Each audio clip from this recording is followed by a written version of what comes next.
Apabila orang membeli barang-barang yang mahal, kebanyakan dari mereka berharap agar barang tersebut memiliki umur pakai yang lama.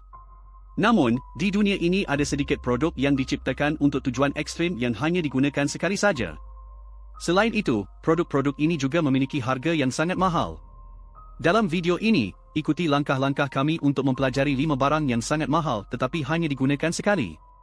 Salam semua, ini adalah saluran pemindaan dan pengetahuan, dengan tujuan untuk membawa anda melihat keajaiban dunia. Seluncur keselamatan pesawat terbang. Apabila melihat kepada segala-galanya, nyawa manusia sering dianggap sebagai harga yang paling mahal. Oleh itu, perlindungan keselamatan yang dapat menyelamatkan nyawa dalam keadaan kecemasan adalah salah satu komponen utama dalam senarai ini. Di antara pelbagai peralatan yang dipasang di dalam pesawat, yang tidak diharapkan untuk dilihat dengan mata sendiri adalah seluncur keselamatan pesawat. Peralatan ini terbuat dari bahan tahan lama, tahan api, dan tahan air. Biasanya disimpan terlipat di dalam pintu pesawat, tetapi apabila keadaan darurat berlaku, dalam masa 5 saat, anggota kru akan membuka pintu pesawat dan meniup udara ke dalam seluncur keselamatan yang segera mengembang. Ini membolehkan penumpang keluar dari pesawat dengan cepat. Jika pesawat terpaksa mendarat di atas air, seluncur keselamatan juga dapat berfungsi sebagai papan terapung, membolehkan penumpang menggenggam tali yang ada di atasnya sambil menunggu penyelamatan. Tetapi peralatan pelarian serbaguna ini mempunyai satu masalah, yaitu kos penggunaannya sangat tinggi. Syarikat penerbangan United Airlines Amerika Syarikat menganggarkan bahawa setiap kali seluncur keselamatan digunakan, ia akan membakar sejumlah 30,000. Hanya kos pemasangan semula sahaja sudah mencapai 12,000.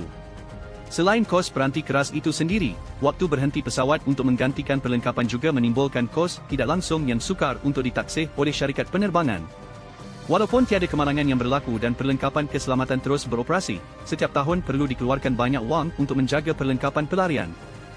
Menurut Persatuan Pengangkutan Udara Antarabangsa, industri penerbangan menghabiskan 20 juta dolar setahun untuk menyediakan perlengkapan keselamatan. Tetapi penggunaan perlengkapan ini dalam keadaan sebenar sangat jarang berlaku. Kebanyakan kali ia digunakan disebabkan oleh kecuaian manusia atau latihan keselamatan. Pada tahun 2016, sebuah video yang menggelikan beredar di internet.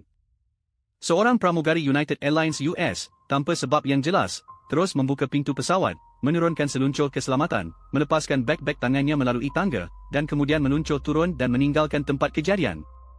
Tindakan ini menyebabkan syarikat penerbangan mengalami kerugian sekurang-kurangnya 30,000. Pramugari tersebut juga dipecat sebagai akibat daripada tindakan tersebut.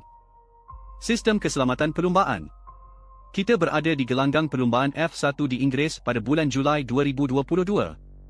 Ketika itu, pembalap Cina yang bermain untuk pasukan Alfa Romeo, Zhou Guanyu, mengalami kemalangan sebentar selepas memulakan perlumbaan. Keretanya bertembung dengan kereta perlumbaan lain dan tergelincir secara melulu di atas gelanggang. Walau bagaimanapun, Zhou Guanyu tidak mengalami kecederaan serius. Kunci kejayaannya terletak pada alat keselamatan yang dinamakan halo. Halo adalah alat perlindungan dalam bentuk Y pada kereta F1. Ia dipasang di hadapan kepada pemandu, berbentuk seperti selipar. 3 titik sokongan disambungkan pada bahagian hadapan dan belakang sebelah kiri dan kanan kompartmen. Walaupun beratnya tidak melebihi 7 kg, ia mampu menahan impak sebanyak 12 tan, sama dengan berat sebuah bas 2 tingkat. Ini meningkatkan kadar kelangsungan hidup pemandu dalam kemalangan yang serius sebanyak hampir 2%. Halo, yang perlu ringan dan tahan impak, menjadikannya sebagai alat dengan kos pengeluaran yang sangat tinggi. Walaupun ia memberi manfaat nyawa, pada awal kemunculannya, ia tidak disambut baik oleh kebanyakan pasukan kereta. Akhirnya, dalam mesyuarat kumpulan sebelum musim 2018, sehingga 90% pasukan kereta menentang pemasangan alat perlindungan ini. Tetapi kenyataan membuktikan bahawa sistem halo yang diperkenalkan selepas tahun 2018 telah menyelamatkan nyawa beberapa pembalap. Dalam konteks ini, kepentingan memasangnya tetap menjadi faktor utama yang perlu dipertimbangkan. Misil udara. Pada medan perang, pengambilan nyawa atau penghancuran peralatan musuh menjadi kegunaan yang paling berharga. Seperti yang terjadi di medan perang Ukraine pada tahun 2023, pihak Ukraine menggunakan peluru kendari untuk menyerang peralatan bunuh diri drone Rusia. Peluru kendari darat ke udara yang mereka gunakan memiliki harga tunggal antara 140,000 hingga 500,000. Pemandangan berpindah ke Amerika, juga pada tahun 2023, ketika berbagai objek terbang yang tidak dikenali muncul di wilayah udara negara tersebut. Untuk mempertahankan wilayahnya, militer Amerika meluncurkan rudal Sidewinder dari pesawat tempur. Setiap rudal ini memiliki biaya produksi yang tinggi, mencapai 440,000, setara dengan harga mobil sport Lamborghini. Pada tahun 2014 di Timur Tengah, Amerika melancarkan serangan militer melawan organisasi ekstremis Islamic State. Hanya dalam satu malam, Amerika meluncurkan 47 rudal jelajah Tomahawk dengan biaya produksi sebesar $1.5 juta untuk setiap rudal.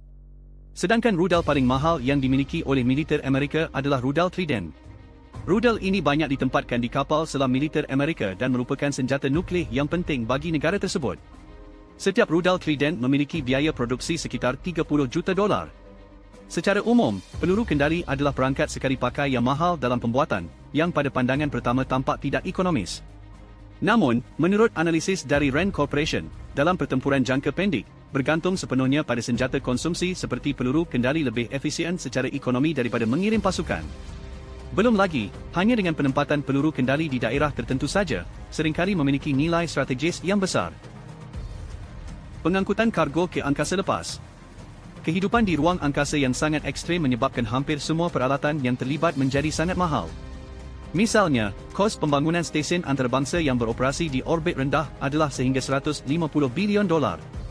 Selain itu, NASA menghabiskan lebih daripada $3.1 bilion setiap tahun untuk menyokong operasi stesen angkasa ini. Sekitar $1.3 bilion digunakan untuk penyelidikan dan pemeliharaan operasi, manakala $1.8 bilion lagi adalah untuk kos sumber manusia dan pengangkutan kargo. Salah satu kapal angkasa yang digunakan adalah kapal angkasa Cygnus, yang membawa kos penghantaran sebanyak $200 juta dan ia hanya boleh digunakan sekali sahaja. Kapal angkasa ini berfungsi untuk menghantar bekalan, bahan api, dan peralatan ujian ke stesen angkasa, dan kemudian membawa pulang bahan buangan dari stesen angkasa tersebut. Saat ini, terdapat 4 jenis kapal angkasa kargo yang sedang beroperasi, iaitu Progress dari Rusia, Dragon dan Cygnus dari Amerika Syarikat, serta Tinzu dari China. Semua kecuali kapal angkasa Dragon adalah kapal angkasa satu kali pakai. Setelah mengumpulkan berat beribu-ribu kilogram sampah, mereka akan terbakar habis ketika melalui atmosfera. Jika ada serpihan yang tersisa, ia akan jatuh di kawasan tanpa penghuni di bumi dengan jalur yang telah dihitung dengan teliti. Contohnya, pada November 2022, kapal angkasa Cygnus membawa 3,700 kg muatan dan berjaya berdocking dengan stesen antarabangsa. Kapal angkasa itu berlabuh di stesen angkasa selama 5 bulan sebelum berlepas pada April 2023. Kapal angkasa kargo yang penuh dengan sampah kemudian terbang ke atmosfera bumi, menyelesaikan perjalanan satu hari ini. Peranti penyelamat nyawa ketua negara. Setiap ketua negara dalam setiap negara dilindungi dengan keamanan tertinggi. Terutamanya bagi Amerika Syarikat yang mempunyai impak global, mereka melabur dengan banyak sekali peranti keselamatan untuk menghadapi sebarang kemalangan besar yang mungkin berlaku. Selain pakaian pelindung peluru yang asas, kereta rasmi Presiden Amerika Syarikat sering menjadi lapisan pertahanan pertama mereka. Inilah gambar upacara pengebumian rasmi Ratu Elizabeth II dari Britain pada September 2022. Ketika itu, pemimpin dunia berkumpul di London. Presiden Amerika Syarikat, Joe Biden, juga hadir. Amerika menghantar lebih dari 400 agen khas dan menggunakan pesawat tentera untuk menghantar kereta khas Biden ke Britain.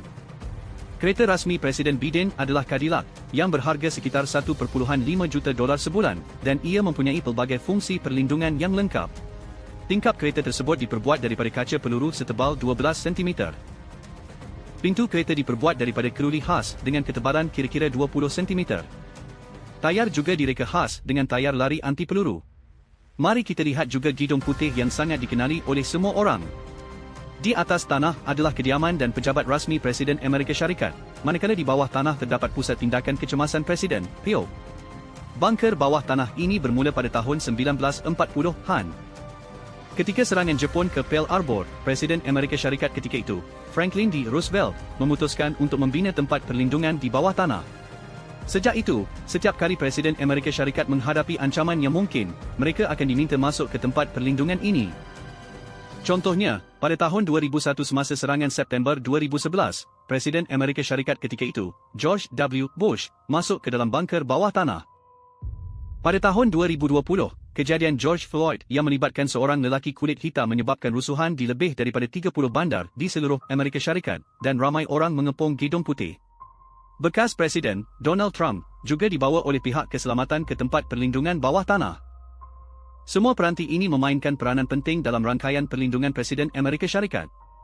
Mungkin seperti yang dikatakan oleh pengarang terkenal Amerika, Jared Graff, Amerika sentiasa mempunyai tempat yang berdiri teguh di tengah reruntuhan dan menggunakannya sebagai pusat untuk membalas dendam kepada musuh. Skim beberapa objek sekali pakai yang mahal. Beberapa digunakan untuk menjaga keselamatan nyawa manusia, sementara yang lain wujud untuk tujuan Selain objek-objek yang mahal dalam senarai tersebut, bidang perubatan juga mempunyai banyak peralatan sekali pakai yang tidak murah. Bagaimana untuk mencapai keseimbangan antara pembangunan lestari dan kualiti hidup mungkin menjadi soalan yang perlu kita pertimbangkan. Terima kasih atas sokongan dan perhatian anda. Jika anda menyukai karya-karya saya, sila tekan suka, kongsikan dan langgan saluran saya. Ini akan memberi motivasi kepada saya untuk terus mencipta dan berkongsi lebih banyak kandungan.